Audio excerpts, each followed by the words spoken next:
طبقات ناصری میں لکھا ہے، سلطان محمود کو اس مشہور حدیث علماء انبیاء کرام کے وارث ہیں کی صحت پر پورا یقین نہ تھا اور اسے قیامت کے آنے کے بارے شبہ تھا۔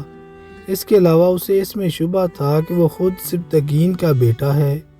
ایک رات کا واقعہ ہے، سلطان محمود اپنی قیامگاہ سے نکل کر پیدل ہی کسی طرف چل رہا تھا۔ غلام سونے کا چراغ لے کر اس کے آگے آگے چل رہا تھا۔ راستے میں اسے ایک ایسا طالب علم ملا جو مدرسے میں بیٹھا ہوا اپنا سبق یاد کر رہا تھا۔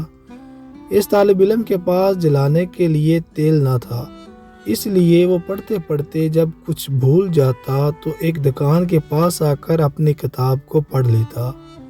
محمود کو اس نادار طالب علم کی حالت پر بڑا رحم آیا اور اس نے وہ چراغ جو غلام نے اٹھا رکھا تھا اس طالب علم کو دے دیا۔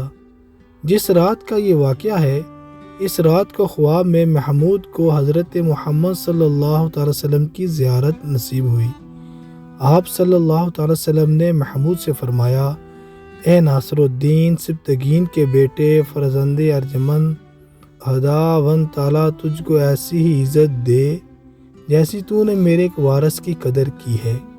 پیغمبر سلام صلی اللہ تعالی وسلم کے فرمان سے سلطان محمود کے دل سے تینوں شکوک دور ہو گئے۔